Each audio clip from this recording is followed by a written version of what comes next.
Ngayon po, bubusugin naman po tayo ng lingkod ng Panginoon na ipinadala niya ngayong umaga na ito na magbabahagi po ng mensahe ng Panginoon sa umagang ito. Kaya po atin pong palakpakan at tinatawagan ko po si Kuya Mar na magbimensahe ngayong umagang ito.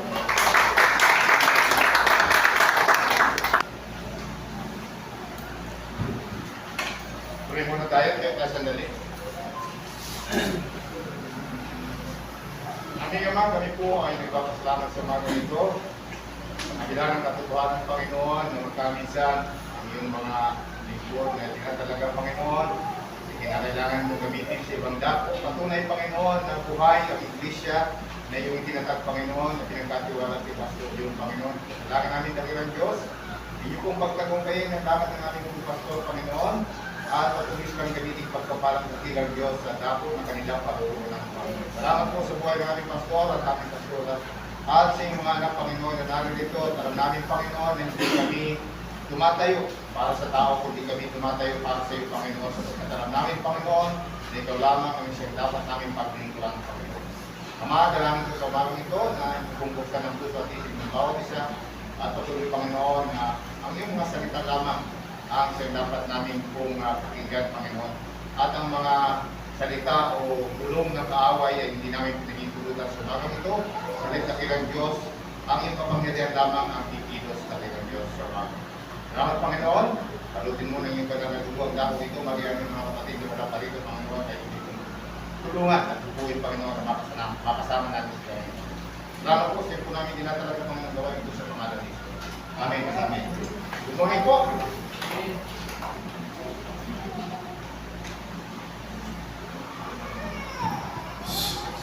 Alam ko, may na ako, yung pala wala pa. Lakas ng boses ko. Praise God, hallelujah. Ilan siguro kayong nabi boses na parang trompa. Hallelujah. Doon po sa mga nahuli kanina, pasensya na po kayo kasi napakasarap ng inihain ni Pastor Paul. Oo. Yung 10 hakbang para isang mabuti at maayos na pamumuhay. Importante po yun sapagkat nasa physical pa po tayo. Kailangan po natin yung tinatawag na healthy life. Diba? Pastor Paul, pagkakabayak minsan nagsasalita, halimbawa, nagbitaw ako ng salita ng ganyan nangyayari ba? Hindi. O kasi doon sa mga politiko na nakasama ko, pag kayo isang tao nagkakandidato pa lang, sabi ko, pasensya ka na, nagkamali ako, natawag kita ng SB, yung pala kapitan ka pa lang. Pero kaya ano mangyayari sa iyo? Nangyari nga, 2 bisis ko na patunayan, hallelujah. Kaya pag nagbanggit ako ng mga ganun salita, may kapangyarihan ng salita, mangyari nawa. Nasabi ay nasabi, walang ulitan. Oh, praise the Lord. Napakaganda po yung tinalakay ni Brad Paul kanina sapagkat tunay nga na tayo bilang mga tao, kailangan pagka tayo mga anak ng Diyos, makikita sa atin yung pagiging healthy, hindi lamang sa spiritual, kundi sa ating physical. Dahil dito pa tayo sa lupa. At kailangan po natin pangalagaan yung ating katawan para makapaglingkod tayo ng maayos sa ating Panginoon. Amen. Hallelujah. At may kinalaman din dyan, Brad, yung ating pong tatalakayin. Sapagkat naniniwala ako na yung mga example na ginagamit ng Panginoon sa kanyang pag-ministry dito sa mundo, kung hindi pagsasaka, pangingisda, panadero, di ba mapapansin mo yung kanyang mga example? At ito yung isa sa maganda na binibigyan tayo ng pagkakataon na ma-evaluate yung ating kalagayan sa kanya, sa harapan niya. Ano yung estado ng ating kalagayan sa kanyang ministry or sa kanyang kingdom? Ano yung status natin? Tayo ba ay may tuturing na halaman na nakatanim or binhi na nakatanim sa may tabindaan? Tayo ba yung binhi na natanim sa may batuhan? O tayo yung binhi na natanim sa dawagan? O tayo yung binhi na natanim sa matabang lupa? Sa lahat ng mga nag-aaral, ang isa sa sabihin nating kinatatakutan ay yung evaluation, yung exam. Di ba po, sir? Pagka nag-announce si Sir Paul na next week, mag-prepare kayo, magkakaroon tayo ng long quiz or kaya midterm exam para makita ni Sir kung ano yung kanilang natutunan. sa lesson na kanyang ibinigay. Which is, sa atin po bilang mga mananampalataya, napaka-importante na magkaroon po tayo ng self-evaluation habang tayo ay hindi pa humaharap sa kamatayan or sa rapture. Importante po yan mga kapatid, na i-evaluate natin yung ating pananampalataya. Saan ba tayo nakatayo? Saan ba tayo nakatanim? Yan po yung ating pag-uusapan ngayon sa ating pong pag-aaral. Sa aklat ng Mateo 13. Kailangan na talaga ng salamin, Sir Paul. Inaamin ko man na matigulang man kamuya. Hindi lang man ako yung magatigulang.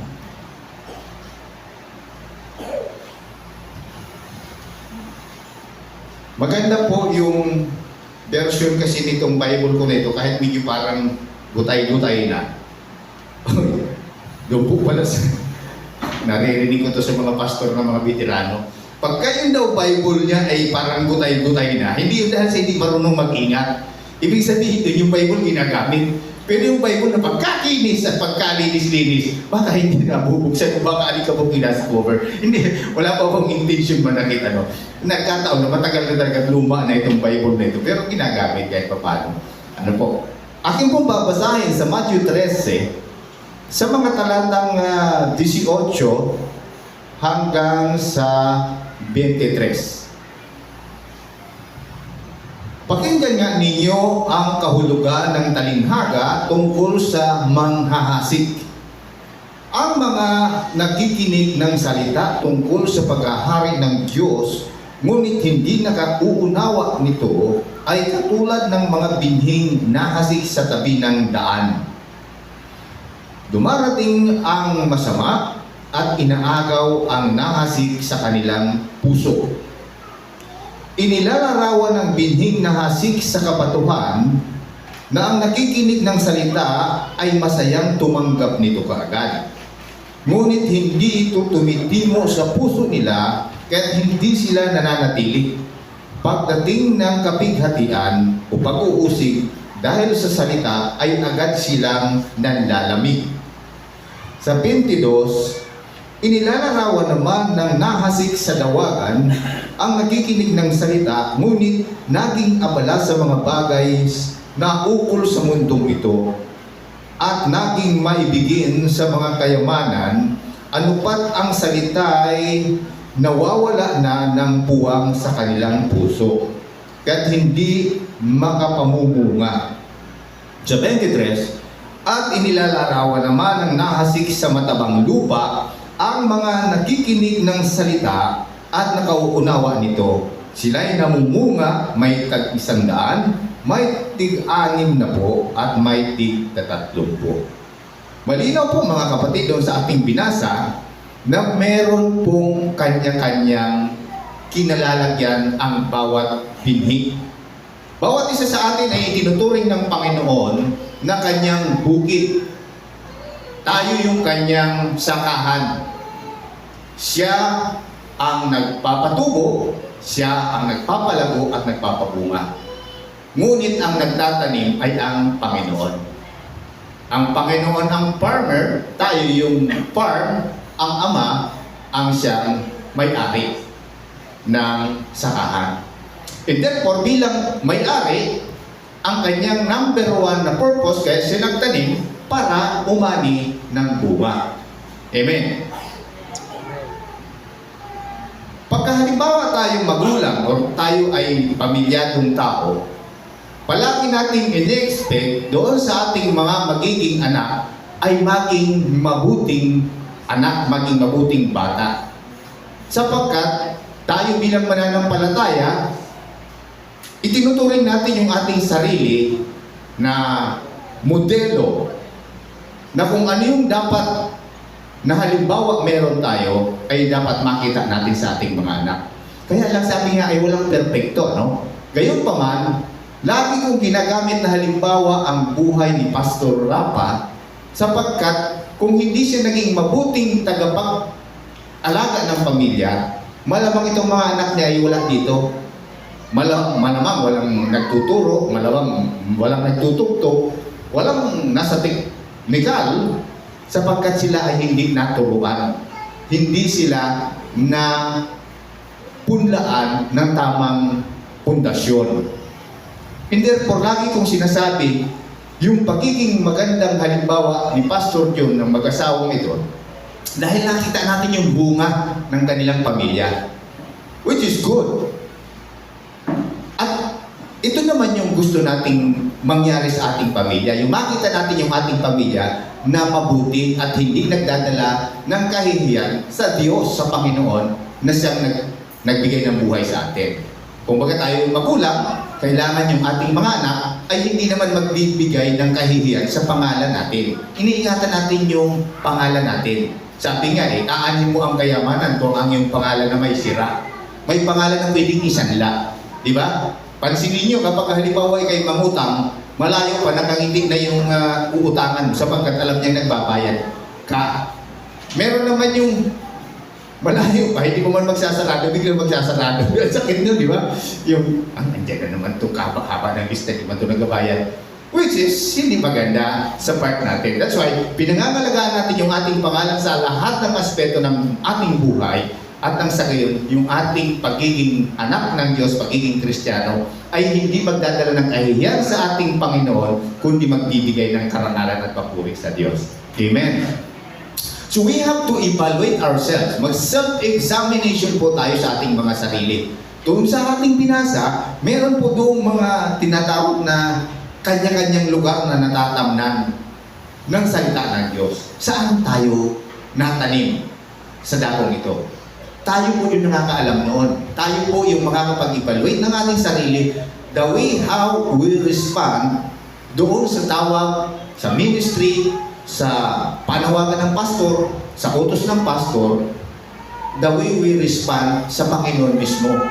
Kung paano tayo mananalangin, kung paano natin binibigyan ng panahon yung pag-aaral ng salita ng Diyos, kung paano natin tinatanggap yung mga ministeryong ipinagkatiwala sa atin. That is very important. So, tayo mismo yung makakapag-evaluate ng ating sarili kung saan ba tayo nalalagay. Madadatnan ba tayo ng Panginoon bilang isang wise virgin o madadatnan tayo ng Panginoon na isang mangmang virgin man din, pero mangmang lang. Hindi rin nakasama sa Kingdom of God. So tayo ay magkakaroon ng self-evaluation sa ating sarili. Amen. Nung tayo po ay tumanggap sa Panginoon, maaaring, kasi ako pag sinabi kong tinanggap ko ang Panginoon, that was June 12, 1992, alas 7 hanggang mag-alas 10 na ng gabi. Kasi nang nag-share sa akin ang aking kuya, alas 7 ng gabi, pagsapit siguro ng mga alas 7:15, tinanggap ko ng Panginoon. Simula alas 7:15 hanggang mag-alas 10, yun na yung aking panahon ng pag-iyak. Ang haba ng iyak ko, kasi hiyang-hiya ako sa sarili ko. Yung aking pagtingin sa sarili ko, ibasahan sa harap ng Diyos. Nung nakita ko yung kabanalan ng Panginoon, parang wala akong mukhang maiharap sa Diyos. Kaya hiyang-hiya ko, yung iyak ko talaga, halo talaga yung lahat na. Pinabayaan mo ako ng aking kuya sapagkat alam niya na ako ay nasa proseso ng pagtanggap sa Panginoon. Siguro sa inyo, bilang mga anak ng Diyos, hindi pare-pareho yung experience natin sa pagtanggap sa Panginoon. Maaaring yung iba tumanggap sa Panginoon sa pag-share ni Pastor. Maaaring siya ay tumanggap sa Panginoon habang siya ay nagpipray. Or maaaring yung iba ay tumanggap sa Panginoon nung sila ay nabautismuhan sa tubig. Iba-iba po yung ating karanasan. O yung iba, sa tagal ng kanyang obserbasyon sa loob ng iglesia, hindi niya pa alam kung tinanggap na niya yung Panginoon, di ba? Mahirap naman sabihin na tinanggap ko na ang Panginoon, pero hindi nagkaroon ng impact sa buhay natin. That's why we have to evaluate ourselves. Tinanggap ko ba ang Panginoon? Kailan kaya? Paano ito nagkaroon ng impact sa buhay ko? May naalala akong testimony dito si Bambam yata yun. Which is good testimony sapagkat yung kanyang sinabi ay yung nangyari sa karanasan niya sa buhay na dati ako, grabe ka pala sagot sa magulang ko. Wala akong respeto sa magulang ko kung sagot-sagutin ko. Pero nung tinanggap ko ang Panginoon, natutunan ko nang mawala yung aking pagmumura, nawala sa akin yung aking pagiging maldita, which is very good testimony.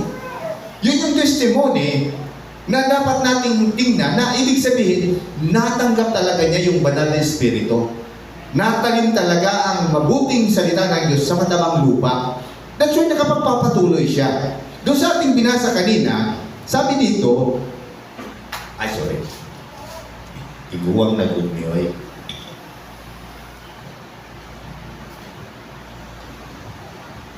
Pakinggan nga ninyo ang kahulugan ng talinhaga tungkol sa mga asik.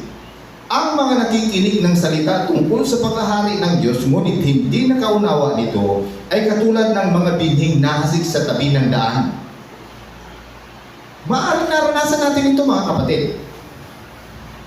Narinig natin yung salita ng Diyos, katotohanan ng salita ng Diyos, pero parang baliwala lang sa atin. Huwag tayong magtaka. Sabi doon, kasi may kaaway, ninanakaw ng diablo yung salita ng Diyos na napakinggan natin para hindi ito magkaroon ng bunga. And therefore, pag hindi natin in-evaluate yung ating sarili, ang tagal-tagal na natin sumasama sa simbahan, pero parang walang nagbabago sa ating buhay. Dati pa rin, dating gawin pa rin.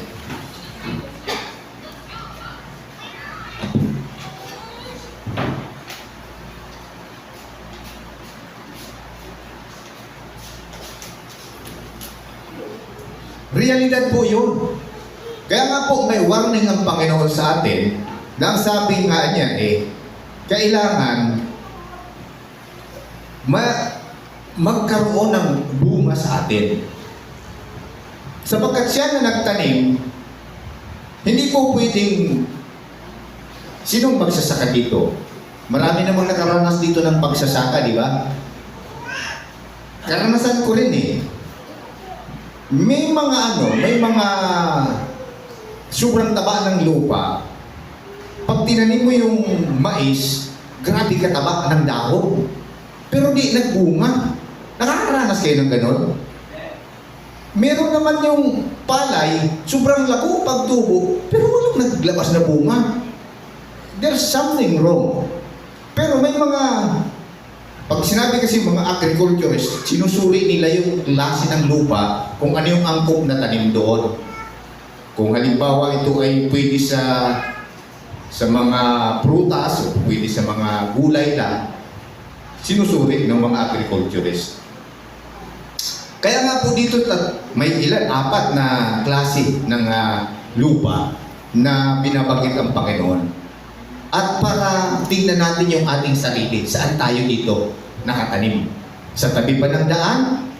Or sa tabi or sa mga batuhan? Yung una po ay sa tabi ng daan. Tingnan natin. Ang sumunod, inilalarawan ng binig nahasik sa kabatuhan ang nakikinig ng salita ng Diyos o ng nakikinig ng salita at masayang tumanggap nito kaagad, ngunit hindi ito tumitimo sa puso nila kahit hindi sila nananatili. Pagdating ng mga kapigatian o pag-uusig dahil sa salita, agad silang nanlalamig. Huwag tayong magtaka kung bakit sa ating mga halimbawa, mga nakasama. Nung umpisa, grabe kasigla. Di ba? Parang halos lahat ng gawain ay gustong gampanan. Which is good. Ang problema, pag nakaranas ng pagsubok, doon, halimbawa, pag-uwi sa bahay, hindi naman Kristiyano yung mga magulang, sapagkat aktibong-aktibo bilang mananampalataya, aktibo sa gawain, lalo na sa kabataan, pag-uwi, minsan hindi na rin nagiging balanse, hindi na rin nagiging pagpapala sa bahay. Nagsisimula na siyang usikin ng mga magulang at mga kapatid at sasabihin, ikaw masyado ka naman prokupyo pag alis mo, maagang maaga, pag uwi mo, gabi na, hindi ka na makapaghugas ng plato, hindi ka na makapagsaing. Lahat na lang Biblia ang hawak-hawak mo. Ano na rin yan? Sobra na rin yan. Parang personal mong karanasan yun. Pero realidad po yan. At dahil doon sa mga ganoong pangyayari, yung posibilidad na, tigil na lang ako, balik na lang ako, inom-inom, bahala, di ba? Kasi inuusig ka na sa bahay eh. Pero kung malalim ang iyong pagkakaugat sa salita ng Diyos, kasi nang awayin ako ng magulang ko, magpapatuloy ako. Sapagkat alam ko at tama yung motibo ko sa pagpasok sa gawain. Personal kong karanasan yan, hindi naman sa tamad. Ibig sabihin, pag uwi ng bahay, talagang sisikapin mo rin dapat na gagawa ka para hindi ka rin naman maging pabigat sa bahay. Kung halimbawa walang kahoy, abay siguraduhin mo ng mga kahoy ka muna kasi uso pa man yung kahoy, no? Di ba man usong kasol? Manguha kang paluwa nyo, kung lubi, sibak-sibakin mo. Para pag alis mo ng bahay, tuwa man sila nanay, sa sipag ng bata, parang may pagbabago. Di ba? Parang gano'n. Palibasa kung mamamana, maninisip, pagka medyo alam kong wala nang, siyempre hirap ng buhay sa Bicol, mamana muna ako, pag marami akong huli, lahat bigay sa nanay. Kung anong kita ko, bigay sa nanay. Siyempre ako nag-aaral pa man, bigay ako baon, 25. Magkano naman yung ginatanon? May tag-10, yung puto, tag-5. Malaki na yun. So, okay na yun. Ibig sabihin, yung salita ng Diyos, kapag natanim sa atin ng mabuti at tama, kahit anong testing sa loob, ang testing kasi sa loob ng bahay. Pagka makaririnig ka na ng mga salita na, ano ba naman yan? Sobra ka na rin junior. Pag laki na lang Biblia. So parang hindi na tayo nagiging pagpapala sa bahay. I-check natin yung ating sarili. Tingnan natin yung ating sarili. Nagiging blessing pa ba tayo or hindi na? At kapag hindi na tayo nagiging blessing at magdi-decide tayo, hinto na lang siguro ako. Pahala na kayo dyan. Balik na muna ako sa, siyempre, dating gawin. Sabong-sabong tayo, di ba? Yan o mga kapanahon na pagkawinsan chat-chat muna. At di na kayo mag-atid-atid prayer meeting. Lagi ang pinapagalitan nila nanay. So, we have also to consider ourselves, tayo ba ay blessing pa? Or, ang saya-saya natin, sa sobrang saya natin sa ating pananampalataya, para tayong natanim sa batuhan, sa manipis na lupa. Tingnan natin yung ating sarili, mga kapatid. Wala tayong intensyon na saktan o sino pa man yung ating paparinggan. We have to share this sapagkat kailangan nating i-evaluate sapagkat kung ang Panginoon ang magbigay ng exam sa atin at hindi tayo pumasa, ay sayang naman yung effort natin. Diba? Kaya nga may warning doon sa Matthew 25 yung 10 virgins, diba? They are all Christian, they are all believers, pero unfortunately, yung kalahati lang ang napasamang makapasok sa kingdom of God. Because hindi naging matalino at hindi naging handa yung 5. So, ganun. Pinag-uusapan natin ito para hindi na ang Panginoon ang mag-exam sa atin. Ang hirap yung mag-take ka ng exam tapos bagsak. Balik ka naman next year, gastos naman sila tatay. Sunod dito, ay nilalarawan naman ng nahasik sa dawagan ang nakikinig ng salita, ngunit naging abala sa mga bagay ukol sa mundong ito at naging maibigin sa mga kayamanan. Ano ba't ang salita'y nawalan ng puwang sa kanilang puso kaya't hindi nakapamumunga? Wow! Hindi naman masama ang yumaman. Sino nagsabing masama ang mayaman? Gusto ko yumaman ako eh. Gusto ko ngayon na para lahat kayo bibigyan ko eh. Hindi ko kayo kailanman pauutangin pag ako yumaman. Tandaan niya dahil bibigyan ko kayo lahat. Sana Lord, magyaman ako para bigyan ko sila lahat. Hindi ako magpapautang. Bigay talaga.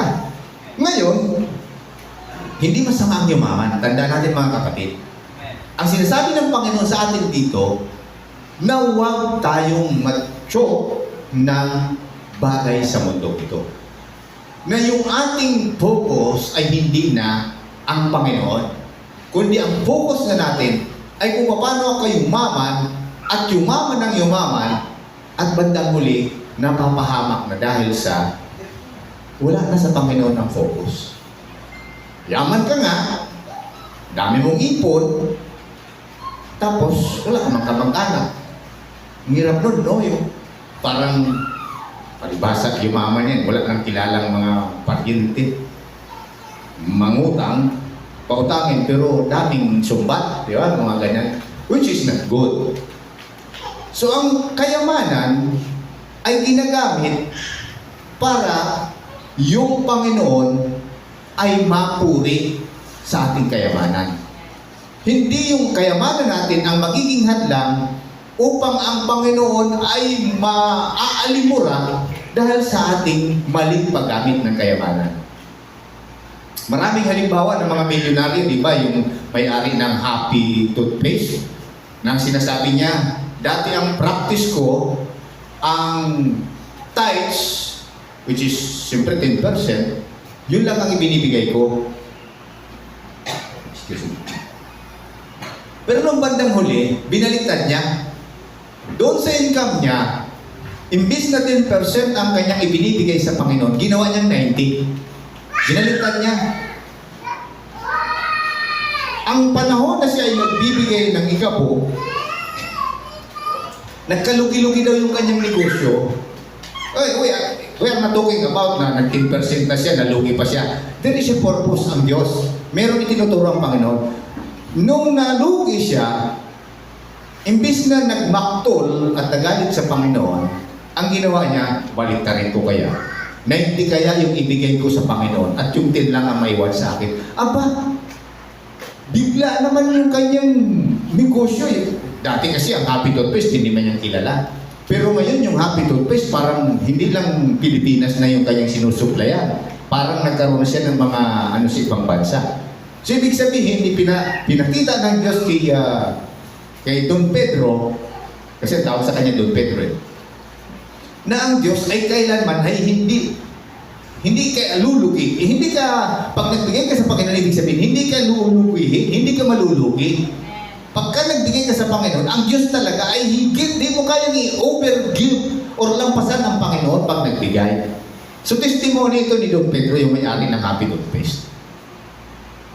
So ibig sabihin yung kayamanan niya ay hindi naging dahilan para ma-choke siya, para masakal siya, at makalimutan niya ang Panginoon.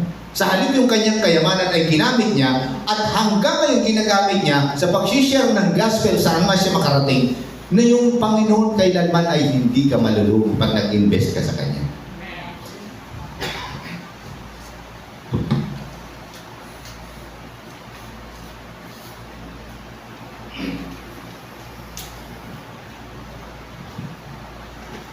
Ewan ko lang po, may nag-testimony na simula nung siya ay naging tapat sa Panginoon na inalugi siya. Parang wala pa akong narinig na gano'n eh.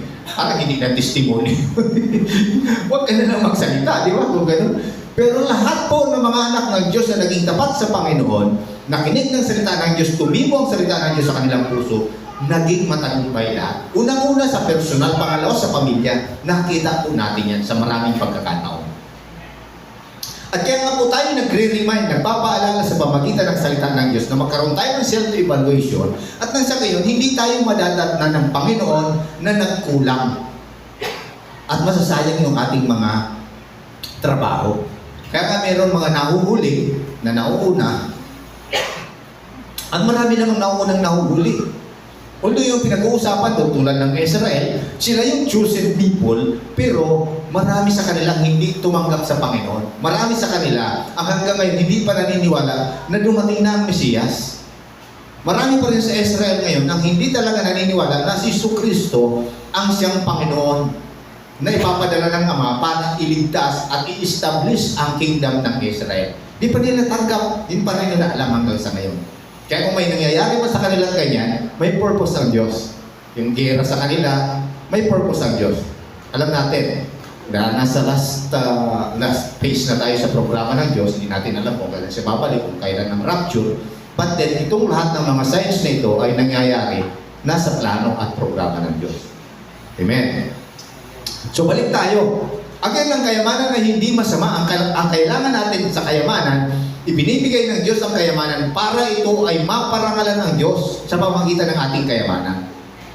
Kung doon sa ating unang binasa kanina, na yung nakinig ng salita ng Diyos, pero parang wala lang, yung nalaglag sa dawagan o sa daanan, sapagkat may jablo, inaagaw talaga yung salita ng Diyos. Ayaw ng diablo na tayo makaunawa sa kanyang salita. At kapag nakaunawa tayo at mapagpala tayo, hindi na tayo makakasama sa parusa kasi ang gusto ng diablo ay manghanap ng damay. Talagang yan ang kanyang purpose eh. Pandamay lagi ito eh. Kaya kung may barkada ka na lagi kang napapahama, pandamay. Di ba, Brad? Dapat doon ako pupusta sa pula. Sinama ko sa puti, tanga tayo. Ay, pandamay ka eh. Away na kayo pag-uwi. Hindi galing sa Diyos yung gano'n, di ba? Mahirap yun. Kaya tayo, pagka halimbawa, nahalata natin na parang ipapahamak tayo, may bantay tayo. Di ba? Ito ngayon, sunod natin yung sabi dito ay inilalarawan naman ito na tayo sa 2023. At inilalarawan naman ng nahasik sa matabang lupa ang mga nakinig ng salita at nakaunawa nito, sila'y namumunga, may tig 100, may tig 60 at may tig 30. Ito evident naman. Halimbawa, sabi ko nga kanina, yung example, lagi kong ginagamit si Pastor. Bakit naging mabunga yung kanyang pamilya? It is because natanim sa matabang lupa yung salita ng Diyos. Kung hindi naman siguro ni Pastor tinanggap ang salita ng Diyos at parang ginawa niya lang, ito kasi karanasan ko lagi ako bumabalik sa mga kabataan. Parang unang-una, mali yung motibo dahil, again, Sir Paul, sabi ko, karanasan ko nung kabataan. Pagdating mo sa church, marami talaga makikita kang magaganda sa loob. Maniwala ka. Pag anak ng Diyos, ang gaganda niyan So, siyempre bilang kabataan, ang tingin mo doon talaga, nag-star yung panangin mo pag nakita mo. Diba? Lalo pag nasa ministry, ang gaganda, ang gagaling. So, ikaw bilang kabataan, attend ako next Sunday, attend ako sa Merkulis, attend ako sa prayer meeting, attend ako sa lahat ng gawain. What? The motive is mali. That's why, natutuwa tayong umattend yung isang kabataan or kung sino man, but then, sa pakikinig ng salita ng Diyos, baka yung maling motibo ay maitama. At pag naitama yung motibo, ay di malalagay din siya doon sa matabang lupa. At siya man din, kasi marami ako narinig na testimony na ganito Una, mali yung motibo. Pero dahil sa pakikinig at sa kapangyarihan ng salita ng Diyos, nabago yung motibo. At kung nabago yung kanyang motibo at naging totoo na sa kanyang pananampalataya, gumanda yung buhay. Tumama yung kanyang ministry. Marami din po ako nakitang mga nagpastor o graduate ng Bible school, pero sila ay nangabigo. Bakit? Mali ang motibo. Kaya pala nag-aral sa Bible school sapagkat tulad ng sinasabi ko, ang daming magagana.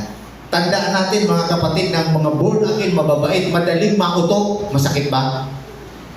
Mababait yung born again madaling mauto Kaya kailangan natin ng wisdom sapagkat ayaw natin na tayo'y mapapahama dahil sa ating kabutihan ay napagsasamantalahan lagi tayo. Si Sister Tiwa, ilang beses napagsamantalahan sa kanyang negosyo Ang ganda ng kanyang usapan pagdating ng bandang huli. Imbis na may burol may trawaan pa. Totoo yun Dahil sa ating likas na pagiging mabuti bilang anak ng Diyos, lagi tayong napagsasamantalahan. That's why we have also to have a wisdom na kapag kayong salita ng Diyos ay tinanggap natin, natanim sa mabuting lupa, nasa puso natin, hindi naman tayo mananatili na hindi magkakaroon ng katalinuhan.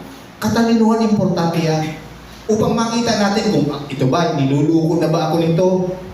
Or, alam natin kung ano dapat natin gawin. Para ma-secure din naman yung mga bagay na pinagkatiwala ng Diyos sa atin. Mahirap naman yung ikaw na nga tumulong, ikaw pa yung naintuan, mahirap yun. Kaya kailangan, sabi dito, yung mga nakinig ng salita ng Diyos at talagang tumimo sa puso, abay nagbunga. Yung iba, tagsisandaan. Pag pinag-usapan dito yung mga ganyang numero, hindi lang yan tumutukoy doon sa literal na amount. Tumutukoy ito sa lahat ng aspeto ng ating buhay. Sa personal na buhay natin, sa pamilya natin, o sa anumang ginagawa natin sa buhay natin. Nagpa-prosper. Nananagana. Sabi nga ni Brad, nung nakaraan sabi niya, yung pag-increase ng kanyang sahod, hindi niya maginusto. But because ang Diyos ang may purpose, yung pabor natatanggap. Sabi ni Brad Jonathan kanina, ay ni Brad Paul, yun daw ng mga magagaling ay sa mga hari nagsiserve. Tama yun, Brad.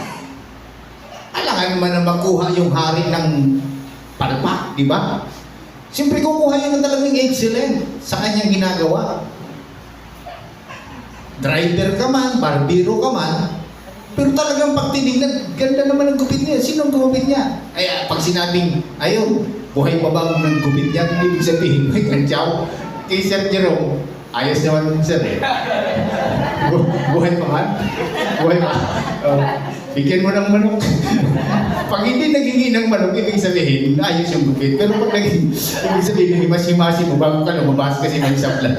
Pero ako lakas ng tiwala ng kimisis pag nagpagupit. Siya talaga, idol ko na siya kasi ganyan-ganyan eh, okay na yan, di ba? Mabayad ka pa ng 60, mahal din yun, di ba? Importante lang, medyo okay naman. So, saan na ba ako? Yung excellent, pagiging excellent natin, dapat yun ang tagpin natin. Dapat ganun yung ating katangian bilang anak ng Diyos. Hindi tayo kailanman kukuhanin ni Kapitan na maging tanod kung yung Maui ba kinukuha ng Kapitan? Di ba? Para wala nang Maui na sasawin, di ba? Lahat ng Maui kukuhanin ko tanod. Parang iba yung prinsipyo, no? Pero kailangan pag kinuha ka ng mga leader, ibig sabihin may katangian kang kakaiba. Excellent. Pabayaan niyo ako, Brad, magburik ng konti ha. Konti lang. Sa tagal ko nang nagsiserve sa mga politiko, since siguro simula sa Bicol kasi nagsiserve na ako sa politiko. Ang trabaho ko naman magdaldal lang eh. Mag-MC lang eh. Pag sinasabi natin MC lang yan. But tandaan natin tama yung sinasabi ni Brad Paul. Hindi ka kukunin mag-MC ng mayor kung sablay ka. Bakit man ako pagtitiyaga ni Governor GCE kung ako'y sablay, kung ako'y palpak? Ibig sabihin, nasustain ko yung 3-year terms ni GCE, baka meron din akong katangian na nagustuhan niya. Kasi kung palpak ako, sa loob ng maikling isang term pa lang, sipahin mo niya. Ang kwinta to eh. Ipapahiya ako dito sa grupo ng, di ba, pag honorable ka, kailangan talaga ang pagpipresenta mo sa tao, talagang hindi mapapahiya. Yung ang ganda-ganda ng introduction mo, ipapakilala mo si Sir Paul, tapos ang nabanggit mo si Sir Jerome, di ba palpak? Ano nangyayari doon, di ba? Palakpakan sana yung tao dahil magsasalita na yung Mayor Paul, palakpakan! Ang nabanggit ko si Jerome. Ang dami kong kwento tungkol dyan, lalo ko si Vice Governor Tonsoy Ula. Andun si From Sandoval, yun ang kanyang congressman eh. Tapos ang binanggit, Ponce de Leon. Ay, yan sa akin. Ay, ito yung congressman, yung kalaban yung binanggit. May totoong karanasan niya. Ibig sabihin, pag nagsasalita kami ng mga MC, ang lagi naming iniisip, pag nabitawan itong salita na ito, ay hindi nito kayang ibalik. Yan na yun eh, given na yan eh. Di ba sa text pa, na-send, wala na, sorry na lang. Pero huli ka ngayong balbon, pero hindi kulong. Di ba? Kaya, ibig ko sabihin mga kapatid, bilang tayo yung mga anak ng Diyos, lagi natin i-evaluate ang ating sarili. I-examine natin yung ating sarili. Saan ba ako nakatanim? Sa matabang lupa? Nag-i-excel ba ako? Excellent ba ang pagiging born again ko? Pagiging estudyante ko ba ay maayos akong nakikitungo tulad ng tinalakay ni Brad Paul kanina? Namumuhay ba ako ng excellent? At dahil ako'y anak ng Diyos, kailangan makita sa akin yung katangian ng aking Panginoon na pinaglilingkuran. And that is also our reminder sa bawat isa na kailangan tayo every time i-evaluate natin ang ating sarili. ano ang aking kalagayan, Panginoon? Magpasuri tayo lagi sa Panginoon. Huwag nating hayaan na ang Panginoon ang mag-evaluate sa atin at makitang bagsak tayo. Huwag naman.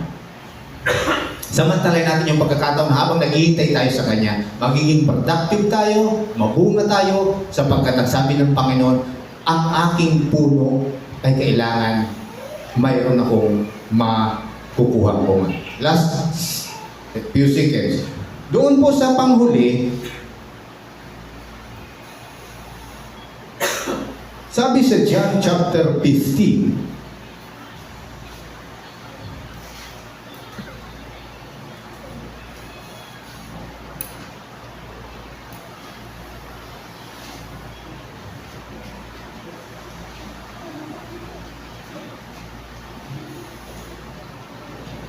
chapter 15, verse 1 to 2. Ako ang tunay na puno ng ubas, at ang aking Ama ang tagapag-alaga.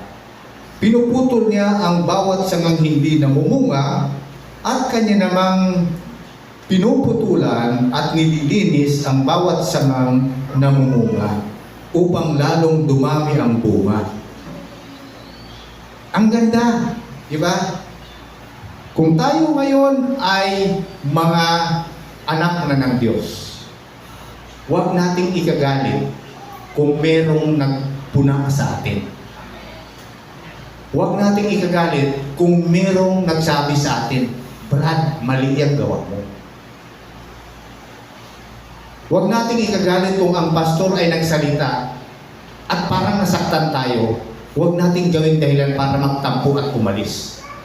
Sa halip isipin natin ito, na tulad ng Panginoon, nililinis niya ang mga puno na hindi namumunga. At yung namumunga na ay kanya namang tinitrim-triman para lalong mamunga. Ang kamyas, aywan ko lang kung na-observe ninyo. Pag tinrim na triman mo yan, grabe ka pamunga niyan. Ano? Pero pag pabayaan mo lang na puro dahon, walang bunga yan. Parang tayo din. Pagkamat maasim ang kamyas, pero tayo dapat matamis ang buwan natin. Pag tinitriman tayo, huwag tayo magalit. Ang pastor ang pinagkatiwalaan ng Diyos na mag-trim sa atin upang maging magbunga ang ating pagiging Kristiyano. Amen? Self-evaluation. Tingnan natin ang ating sarili. Ano ba ang aking kalagayan sa harap ng Panginoon? Ano ba ang kalagayan ko sa harap ng aking pamilya? Sa aking eskwelahan? Sa aking trabaho? Ako ba ay nagiging pagpapala? O ako ay nagiging kainis-inis na? I-evaluate natin ang ating sarili. Magpa-evaluate tayo sa Panginoon. Manalangin tayo. Dakilang Diyos, kami po ay hindi perfecto. Kami, Panginoon, ay mga mahihina. Kami ay mga tao, Panginoon, maraming pagkukulang. Ngunit dakilang Diyos, kami nagpapasalamat na patuloy mo kami pinapaalalahanan upang aming suriin ang aming sarili kung ano ang aming kalagayan sa iyong harapan, Panginoon. Tulungan mo kami, O Diyos, na may angkop sa iyong plano, sa iyong kalooban, ang lahat ng aming gagawin, ang lahat ng aming sasabihin.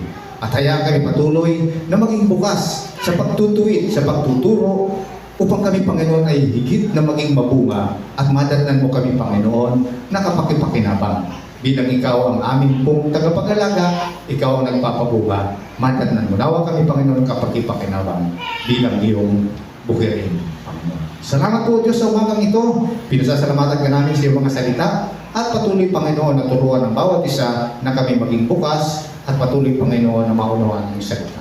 Maging mabunga nawa kami, ito'y aming dalangin sa ngalan ng Ama, ng Anak at ng Espiritu Santo. Amen at amen. Good morning and God bless.